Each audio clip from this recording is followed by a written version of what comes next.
There's lots of different personality tests available today. I went on the internet and there's a number of personality tests that you can do on the internet for free. There's Myers-Briggs, which is one of the most popular ones, been around a long time. Personality tests help us figure out what our personality is. But what I have found in giving personality tests to people in recovery from trauma and addiction is that the question becomes, is this personality test helping them see their true personality, or is it just identifying the masks and roles that they've adopted? Because when a lot of people do a personality test and it asks them a question, they don't think of it in terms of the real them because they don't know the real them. They answer it based on the masks they've worn and the roles they've adopted, and kind of what they were made to feel they were good at by others, which could have been they were pressured into certain kinds of behavior and validated for it. And so personality tests for people from complex trauma can be very helpful, but they can also not be as defined and clear as we would hope them to be. And one of the things I've done with clients is have them take a personality test and then a year later take it again. And many find that their answers changed a lot because over that past year they dropped a lot of masks. They began to understand who they really were. And so I'm going to go through parts of a personality test today just to give you a flavor. But again, I want you to be mindful of the fact that your answer today might change if you're still early in recovery and you're still not sure who the real you is, whether it's the same as your masks or different from your masks. So let me give you a bunch of questions. So the first one, are you usually, option A, a good mixer or rather quiet and reserved? So you can mark A or B. 2, when you are with a group of people, would you usually rather join in the talk of the group or talk with one person at a time? 3, do you usually prefer to hang around with others or be on your own? 4, after a long, exhausting week, option A, a social event is what you need. B, an evening by yourself is what you need. 5, do you tend to have broad friendships with different people or deep friendships with a very few people? 6, you're waiting in a long line. Would you chat to someone in line or play on your phone or look at the floor? 7, you are looking for an apartment. Would you have a roommate or would you prefer to live alone?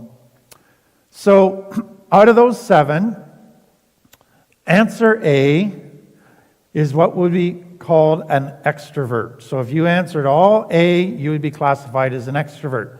If you answered B, you would be classified as an introvert. Now, many people have a concept around being an introvert or an extrovert that is basically defined as an introvert is shy, an extrovert is outgoing. And there's an element of truth to that, but that misses really the key distinction between an introvert and an extrovert. An introvert, in order to recharge their batteries, needs time alone, healthy self-care alone. An extrovert, in order to recharge their batteries, needs to be with people.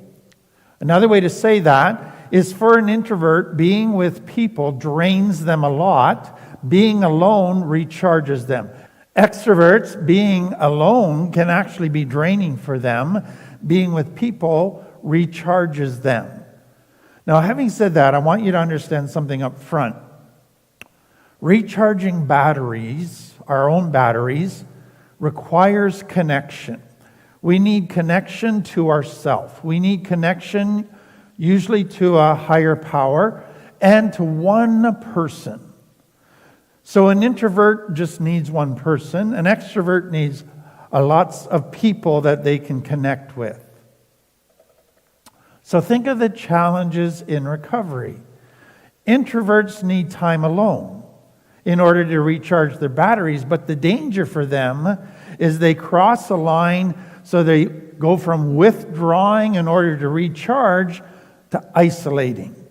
And isolating is actually a very draining thing. It doesn't recharge them at all. It leads to mental health problems, depression, etc. And so introverts need to connect with people and figure out the difference between healthy withdrawal and isolation. And that is a challenge. And many introverts are shy. And so in order to connect with people and build a new support network that's healthy, they have to fight through shyness. In other words, they got to fight through a lot of fear about connecting, about being authentic with people when they are quite reserved, quite shy. An extrovert, they need to be with lots of people, but their danger is that's all they want to do. They never want to be alone. They never want to connect with self. They just want to connect with people. And so for an extrovert in recovery, they need to learn the value of time alone connecting with self. And they need to do it in small doses, but they do need to learn to do it. Now let me add one other piece here. Many children from complex trauma who were introverts hated that they were introverts. And they looked at extroverts and they said, they're the ones that have all the friends. They seem so happy all the time. I wish I was an extrovert. And they saw extroversion as a strength and introversion as a weakness. But what I want you to understand is introverts are just as important as extroverts. One is not better than the other. They're just different. And an introvert brings strengths that an extrovert doesn't have. And an extrovert brings strengths that an introvert doesn't have. And so for an introvert, if you were one who hated being an introvert and saw it as a weakness, I just hope you can kind of accept it and see the strengths you bring that come out of your introversion that an extrovert does not have. Okay, let me go on to a couple more questions. So, number 8, when you go somewhere for the day, would you rather A, plan what you will do and when, or B, just go and see what happens? Number 9, do you prefer to arrange parties, dates, vacations well in advance, or be free to do whatever looks like fun when the time comes? Number 10, when it is settled well in advance that you will do a certain thing at a certain time, so if somebody gives you a schedule, do you find it nice to be able to plan accordingly, or a little unpleasant to be tied down so much? 11, does following a schedule appeal to you or cramp you? 12, is your desk super organized or a jumble of everything you're working on? 13, does the idea of making a list of what you should get done over the weekend A, appeal to you, or B, leave you cold, or C, positively depress you? 14, do you often have a backup plan for your backup plan? A, yes, B, no. So that's just identifying two other types of personality components, which is A, being very organized, B, being spontaneous, more spontaneous. Now this is where it can get tricky with people from complex trauma, because you realize that a complex trauma person can be hyper-organized because they're a control freak. That's not necessarily who they are. That's what they had to do to survive. Or a person from complex trauma can be so used to chaos and living in chaos that that's what they still do today, and they do everything at the last moment, spontaneously. They don't plan because you can't plan when you're in chaos. And so that is not necessarily who they are. That's just what came out of living in danger, complex trauma, chaos. And so what I want you to understand again is often organized people, they look down on spontaneous type people. They see them as lazy, as immature, as irresponsible. But yet spontaneous people often look down on organized people. They see them as boring, as never having fun, as rigid. But again, one's not better than the other. One's not good, one's not bad. They're just different. We need organized people. We need spontaneous people. They both bring qualities that make life work. And so if you're highly organized, learn how you can use that to help others. Learn the positives. If you're spontaneous, learn the positives of that. But if that's part of your complex trauma, a control freak versus being very unorganized, deal with those issues as well. Okay, let me give you another couple questions. Are you very sentimental? Yes or no? 16. Do you consider yourself to be A, warm, empathetic, or B, very logical? 17. Do you share your emotions freely, or do you keep your feelings to yourself? You're more stoic, more reserved. So those are pointing to, is a person kind of more thinking-based or more emotionally based? Are they driven more by their emotions or by their logic? Again, not good, bad, but different. And so that's just how we all are wired differently. Some more questions. Do you contemplate the meaning of life or what happens after death? A, often. B, rarely. 19. Do you enjoy thinking about philosophy, theories about life, theories about happiness? Or B, the here and now, what we know, what needs to get done? Those point to are bent on what we enjoy, what we like to think about. Number 20. Do you consider yourself to be A, practical, realistic person, or B, a creative, imaginative person? 21. In doing something that many other people can do, does it appeal to you more to A, do it in the accepted way, or B, analyze how it is done, and if you see how it could be improved, invent a way of your own? 22. Are you the type of person who spends a lot of time analyzing why things are the way they are, or B, just enjoys life? C, do you consider yourself to be conventional? You like to do things the way they've always been done, or B, creative? You like to look for new ways to do things. 24, do you see yourself as a person who colors inside the lines, or B, who colors outside the lines? So again, are you analytical?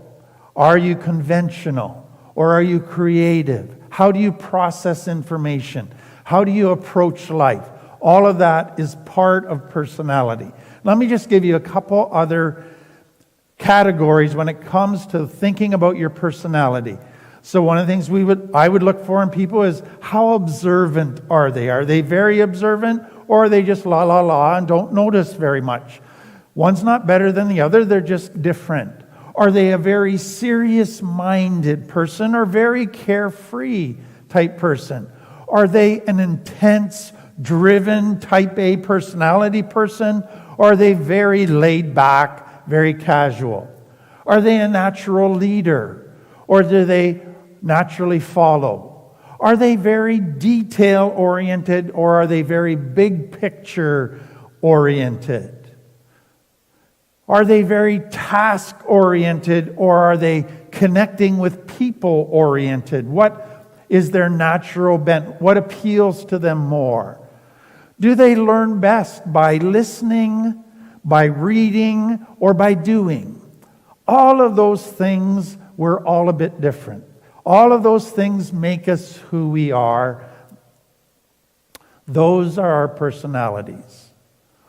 So let me just go to then, how can I just keep growing in this area? So you can take a personality test. And like I said, there's many that are free that you can get online. And I would encourage you to do it. I think you'll find it quite fascinating to do one that is quite thorough. But don't just stop there. If you want to get to know who you are, be like that child who is curious. So try new things you've never tried before. Try new hobbies. Try new activities. Now, I need to tell you this, that trying new things will trigger fear. Because the fear is, what happens if I can't do it and I look stupid? What happens if I fail? And that could trigger your shame. That could trigger all kinds of other fears. So in order for you to find out who you are, my point is you got to walk through fear. Because it's going to trigger fears left and right as you begin to explore and be curious about finding out who you are, what you like, what you're good at. Third thing I'd suggest is to ask somebody who knows you well, who's fairly healthy, to mirror back to you what you're like, what your personality's like, what your natural gifts and talents are, what you're good at, what you seem to have a passion for, what your strengths and weaknesses are. And if it's a person who loves you and values you and respects you, they can do that in a way that just helps you get a more accurate picture and you don't feel judged or shamed by what they say.